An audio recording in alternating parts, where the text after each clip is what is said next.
नेपालमै बसेर केही गरौँ भन्ने युवाहरूलाई चाहिँ के सन्देश दिन चाहनुहुन्छ? जेसुकै गर भन्ने सन्देश दिन्छु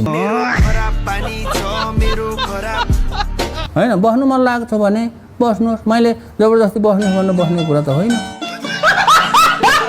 आविष्कारक हुनुहुन्छ यो क्षेत्रमा तपाईँले के गर्दै हुनुहुन्छ त? अब के गरिन्छ भन्ने कुरा त अहिले भन्ने कुरा होइन क्या। म जस्तो हो, म शिवजी अथवा म भगवान भइदिएको भएदेखि मैले चाहिँ होइन त्रिनेत्र लगाएर म यसो यसो गर्छु भन्ने थिएँ। अब अपरझट यहाँ आएर मन्त्री भइएको छ।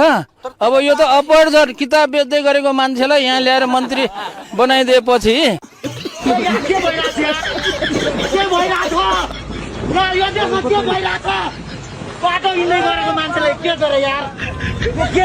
अब सम्माननीय ज्यूहरूसँग फोटो सेसनमा सहभागी हुनको लागि नवनियुक्त माननीय मन्त्रीज्यूहरूलाई हार्दिक अनुरोध गर्दछु। अपरझट अब अहिले नै यो गर्छु भन्ने कुरा नै नसोध्नुहोस् तपाईँहरूले। पहिलो काम चाहिँ मन्त्रालयमा गएर अब के छ त्यो कुरा बुझ्ने हो। त्यो कुरा मलाई कसैले पनि गिफ्ट नदेऊ भन्छु, गिफ्ट दिन्छ, दियो भने मैले बेचिदिन्छु, त्यही हो। खास कुरा के हो भने म र गल्लीको कुकुरमा फरक छैन। किन? सिरक ऊ 4 खुट्टे भयो, म चाहिँ 2 खुट्टे भयो। आजको कार्यक्रम के छ? आजको कार्यक्रम धर्ना बस्ने छ। यहाँ कोही यस्तो कार्यक्रम हुँदैन। जसलाई जे बोल्नु मन लाग्छ बोल्ने, बाटोमा बस्ने, भात खाने, अब मोमोसम्म के ल्याएर खाजासाजा खाने होइन, मजासँग चाहिँ धर्ना बस्ने, यो हो त्यो तरिका। आविष्कार अनुसन्धानको लागि नारा लगाउने होइन, अनि जतिसम्म बस्न मन लाग्छ बस्ने, अनि चाहिँ अल्छी लाग्यो भने जाने। चाहिँ सेवा सुविधाहरू छोडिरहनु भएको छ, हजुरको केही छ त्यस्तो मन्त्रीहरू बन्दै गर्दाखेरि? अब सेवा सुविधा मलाई केही पनि चाहिन्न। म चाहिँ अब मन्त्रालयमै बस्ने हो, त्यहीँ ओछ्यान लाउने हो, त्यहीँ सुत्ने हो।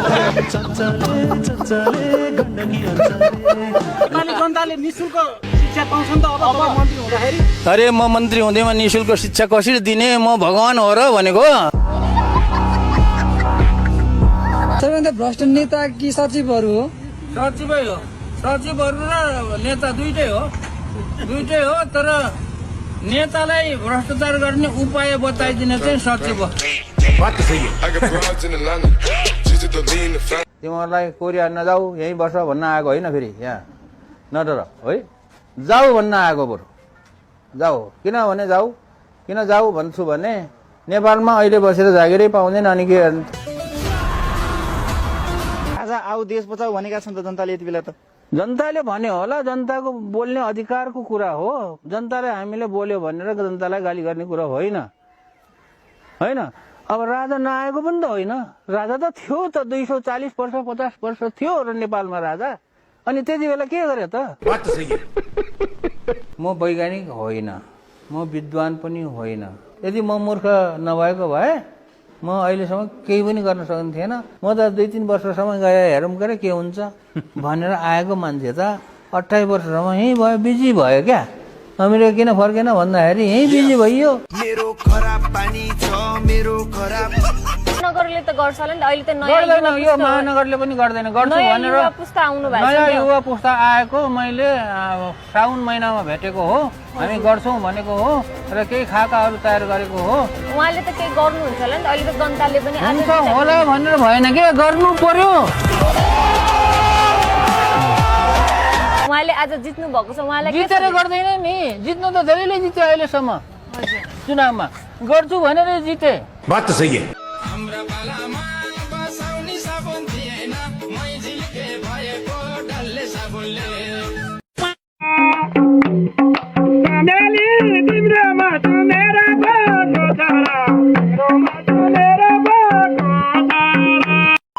अहिले राष्ट्रिय आविष्कार केन्द्रको अवस्था कस्तो छ?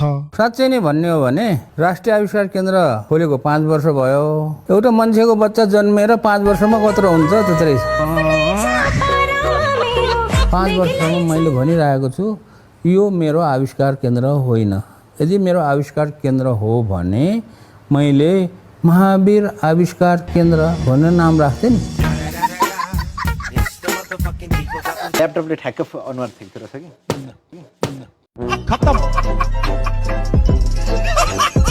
By by. अहिले चाहिँ अनि परिवारमा को हुनुहुन्छ तपाईँहरू? परिवार त मेरो नेपालीहरू सबै परिवार हो कि यो साधारण यो सानो कुरामा त्यो उ गर्ने होइन। सबै मैले त नेपालीलाई मात्र होइन यो विश्वलाई मेरो आफ्नो परिवार मान्छु। एउटा काम गरिरहनु भएको थियो, इनोभेसनतिर लागिरहनु भएको थियो होइन, बुक लेख्नुपर्छ अब चाहिँ भन्ने चाहिँ के कारणले ड्राइभ गर्यो? त्यो कुरा त्यो बुकमा छर्लङ्ग सुरुको पेजमा चाहिँ छर्लङ्गै पारेको छु। महावीर पुन वैज्ञानिक हो भन्ने कुरामा भ्रम भयो। मैले कहिले भनेको छु म वैज्ञानिक हुँ भनेर? अनुसन्धान यो गर्नुपर्छ भन्ने कसैको दिमागमा छैन। 1% नेपालीको दिमागमा होला, बाँकी 99% नेपालीले दुःख नमाने हुन्छ, रिस उठ्छ भनेदेखि टाउको ठोके हुन्छ। दाजु केही शब्द बोल्न चाहनुहुन्छ? बोल्न के चाहन्छु भने किताब किनिदिनुहोस् भन्न चाहन्छु। मान्छेले भन्छन् के देशको सांसद बनिसक्नु भयो, देशको नीति निर्माण तहमा पुगिसके पछाडि नीति नियम बनाउने हो, पुस्तक बेचेर हिँड्न मिल्छ भन्छन् धेरै मान्छेहरूले। यसको बेलामा पुस्तक बेचेको नीति नियम बनाउने बेलै भएको छैन अहिले। बात त सही है। ए हजुर, अब संसदै बसेको छैन, अधिवेशनै बसेको छैन, त्यो कुन चाहिँ डाका हो त्यो त्यसो भन्ने? त्यो कुरा मलाई कसैले पनि गिफ्ट नदेऊ भन्छु, गिफ्ट दिन्छ, दियो भने मैले बेचिदिन्छु, त्यही हो। खास कुरा के हो भने म र गल्लीको कुकुरमा फरक छैन। किन? सिर्फ ऊ 4 खुट्टे भयो, म चाहिँ 2 खुट्टे भयो। आजको कार्यक्रम के छ तपाईहरु? आजको कार्यक्रम धर्ना बस्ने छ। यहाँ कोही यस्तो कार्यक्रम हुँदैन, जसलाई जे बोल्नु मन लाग्छ बोल्ने, बाटोमा बस्ने, भात खाने, अब मोमोसम्म के ल्याएर खाजासाजा खाने होइन, मजासँग चाहिँ धर्ना बस्ने, यो हो त्यो तरिका। आविष्कार अनुसन्धानको लागि नारा लगाउने होइन, अनि जतिसम्म बस्न मन लाग्छ बस्ने, अनि चाहिँ अल्छी लाग्यो भने जाने। हजुरले चाहिँ सेवा सुविधाहरू छोडिरहनु भएको छ, हजुरको केही छ त्यस्तो मन्त्रीहरू बन्दै गर्दाखेरि? अब सेवा सुविधा मलाई केही पनि चाहिन्न। म चाहिँ अब मन्त्रालयमै बस्ने हो, त्यहीँ ओछ्यान लाउने हो, त्यहीँ सुत्ने हो।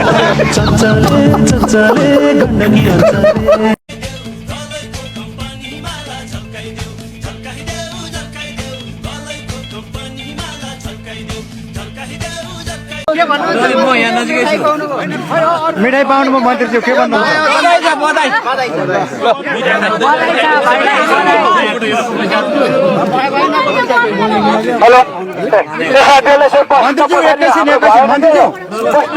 चुनाव चाहिँ होला कि नहोला त? हुन्छ, एकदम गोजेर हुन्छ चुनाव। 1 लाख 2 लाख 3 लाख भ्युज आउँदाखेरि पनि पैसा आउँदैन त। मन्त्रीज्यू के निर्णय भयो आज? निर्णय होइन, सानोतिनो कुरा हो। मन्त्रालय आउँछु भन्ने छैन सपना? छैन, कसैले टिपेर ल्यायो भने फेरि आउने हो। पत्रकारहरूको काम भनेको के भइरहेछ भने कसले कहाँ हग्यो, कसले कहाँ पाद्यो, कसले कहाँ गएर मुत्यो भन्ने नगराउनु न, सुन्नु न, मैले कुरा गर्दैछु। आज के लिए फिलहाल इतना ही। आपकी तरह मैं भी मायूस हूँ, लेकिन उम्मीद पर दुनिया कायम है। दिल दुखा है लेकिन टूटा तो नहीं है, और उम्मीद का दामन छूटा तो नहीं है। इसलिए आज के लिए इतना ही।